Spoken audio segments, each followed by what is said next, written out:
Bihari Gopi Jana Vallabha Girivaradhari Gopi Jana Vallabha Girivaradhari Jai Radha Madhava Kunja Bihari Jai Radha Madhava Kunja Bihari Gopi Jana Vallabha Girivaradhari Gopi Jana Vallabha Girivaradhari Yashoda Nandana Braja Jana Ranjana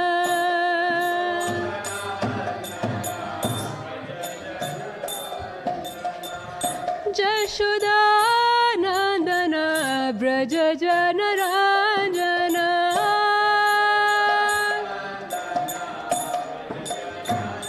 Yamuna Tira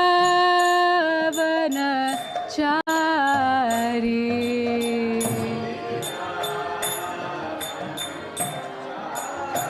Yamuna Tira Vanachari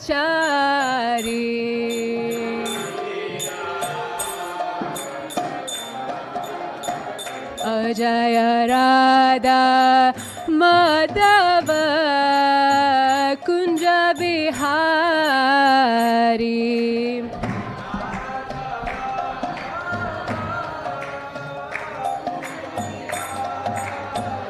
Hare Krishna Krishna Krishna Hare Hare Hare Rama Hare Rama Rama Rama Hare Hare Hare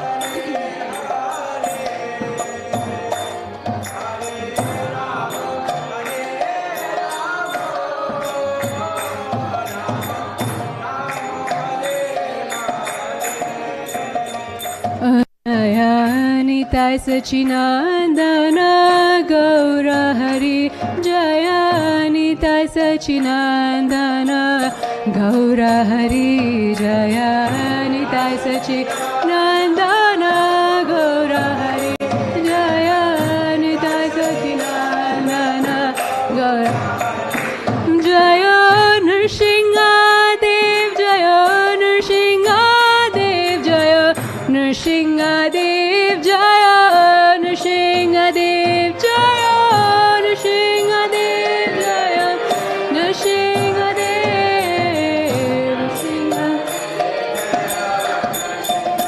O Jaya Prabhupada Jaya Prabhupada Jaya Prabhupada Srila Prabhupada Jaya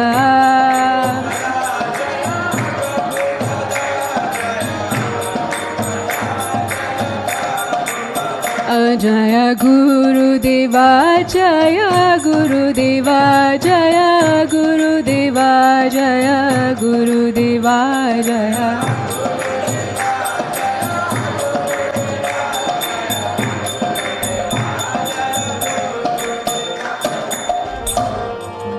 Harinam Sankirtan Ki Jai.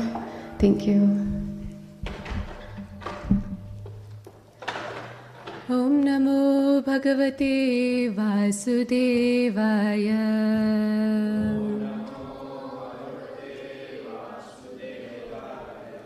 Om Namo Bhagavate Vasudevaya.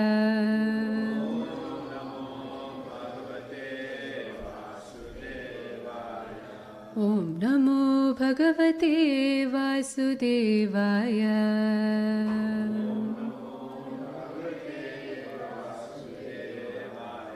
Narayanam namaskritya naram cheva narottamam devim saraswatim vyasam tado jayamutiraye नष्टप्रायेषु भद्रेषु नित्यं भागवत सेवया भगवती उत्तमश्लोके भक्ति भवति नैष्टिकी ज्ञानतिमिरान्धस्य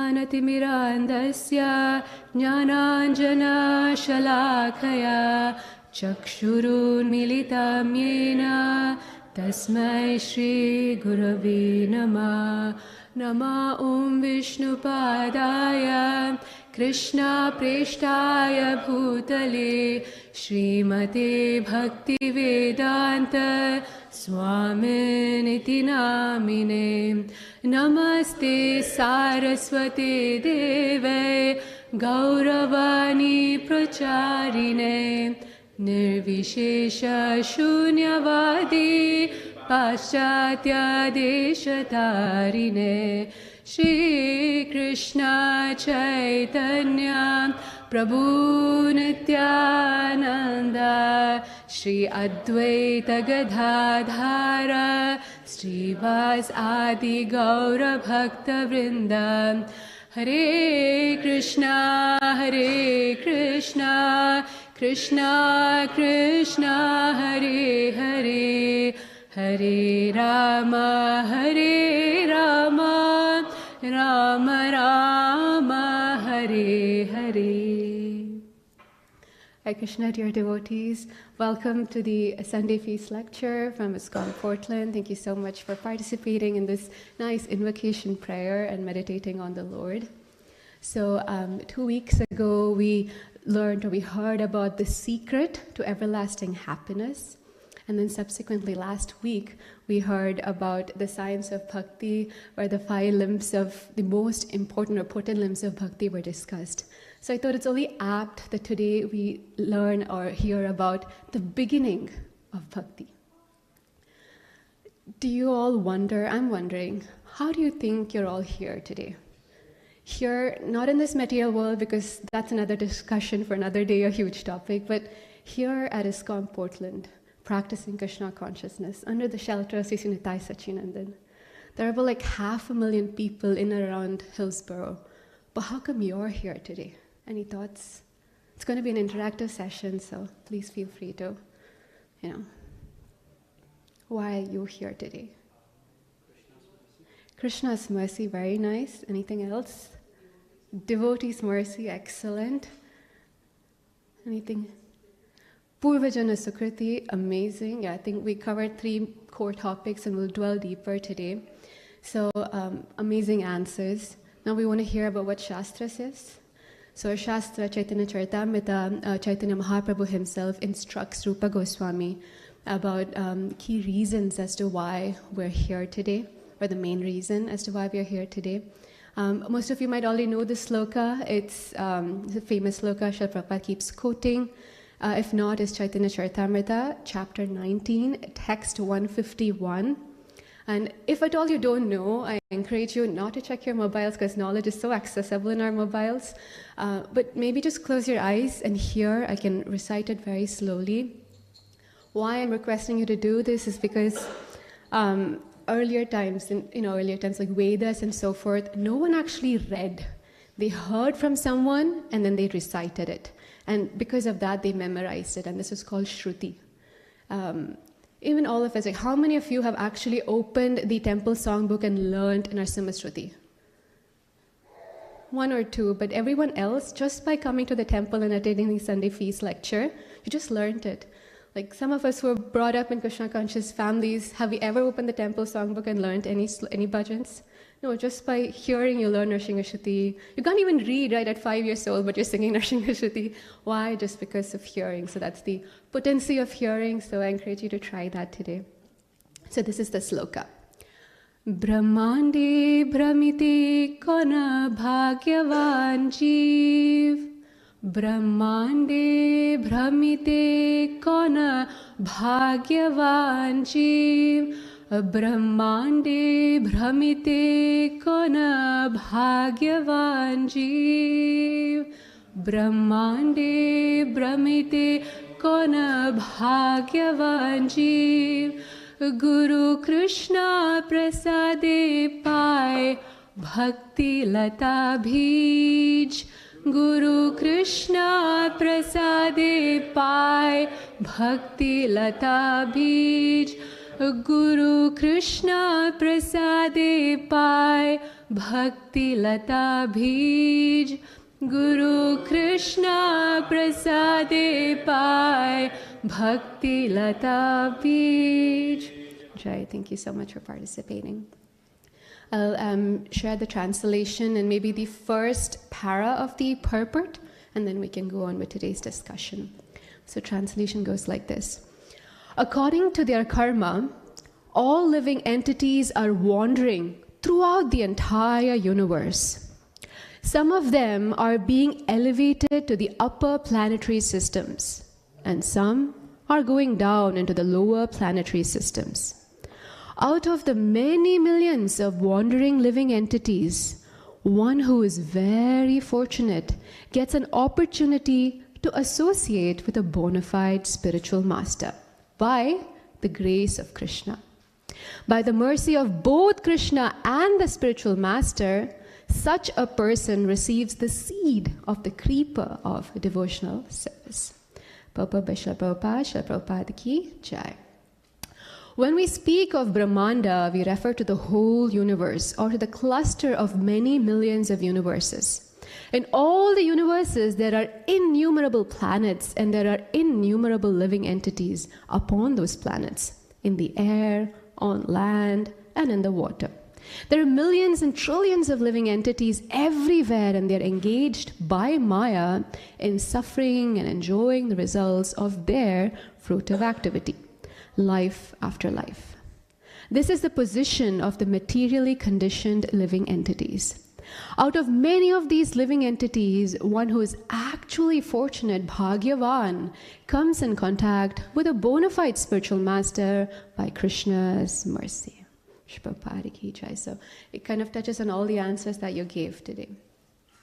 One of the first teachings that our spiritual literature gives us is that this life that we're leading right now is just one chapter of our entire existence, right?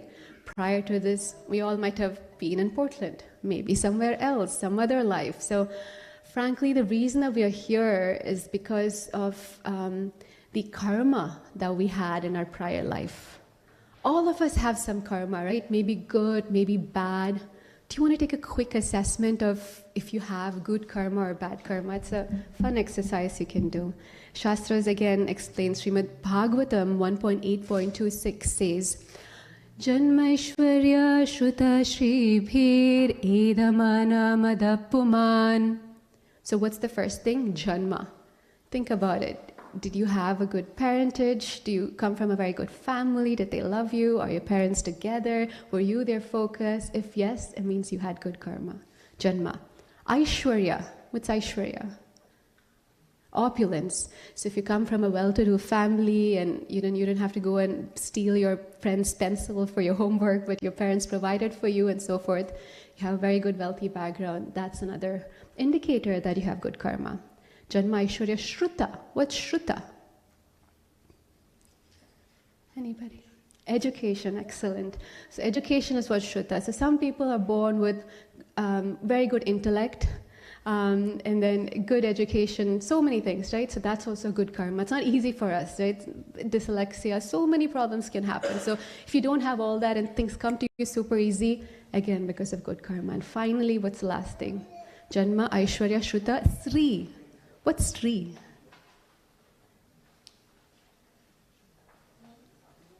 Huh?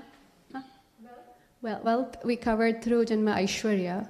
Sri, literal meaning of Sri. Beauty. Shri means beauty, literally. So if you're beautiful, if you have very good physical, attractive qualities, it means you have good karma. So feel free to go home and mark yourself out of 100 how you did in these 4 categories, just to have an assessment of, where you stand and if you really do have good karma. Question though is, if you end up having good karma, does good karma make you happy, do you think? Not necessarily. You have a very good parentage, but still people get wrong association and they get diverted, and all that is for waste. You have very good education, but you're using that for cyber attack and everything, and then have tension, or you end up in the jail, whatever, right? So again, it doesn't mean you enjoy life or you're happy. If you're very beautiful, you might meet the most loneliest people, right? So it doesn't mean, again, that good karma didn't really help you be happy. Same thing with money. If you have more money, you have more anxiety, and you're always scared, like, how can I preserve this? How can I grow this? How can I make sure no one's stealing from me? So forth. Again, you're not happy. So at one point, we do realize that in spite or despite having good karma doesn't mean we'll be happy. And one may think that there are 8.4 million species of life. Doesn't mean that like a soul has to go from one body to another and cover all these 8.4 species. Like a 14-course meal, you cover everything. Do you have to cover all? Not necessarily, but yes, to some extent. Like, because in those lower species, we do not have much of a discriminatory power, or we don't have the ability to make this. We do have free will at every level, but the extent of using that free will or to make that decision is not much. So if you're a plant, naturally the next course you'll be the next living entity, and then a long way till you become a human being, right? So it's very rare that we have this human form of life. And again, there's exceptions. In case you're an ant, you're crossing path, in front of the temple door, and a devotee squishes you, suddenly you have some elevation, you get a quick shortcut. So that's of course there, but only human beings have that ability to take decisions, and decisions that will lead us to either go up or go down. And if we go down, it's a long process before we have to come up again, right? There's no elevator, just the staircase. And in this human form of life, we have a lot of responsibility, because it's in our hands where we decide to go next. As Stanley says, with great power comes great responsibility, so we shouldn't misuse it. So the jiva actually goes anywhere and everywhere that's suitable for them to live their next life, the next chapter of their karma. It can be in this universe, it can be in another universe, a different type of body. According to place, according to time, according to their karma, they take that body. Sometimes people can tell, like, you know what, I don't believe in reincarnation. And we ask why, they say, because the human population is increasing. That's not a good logic, frankly, because we don't know how many living entities came from other universes. We don't know the population of the plants or the animals to make that comparison. So that's not a solid argument. And I have something to share. I don't have a particular spiritual, I don't have a particular reference for this, but I've heard in Srila Prabhupada's lectures.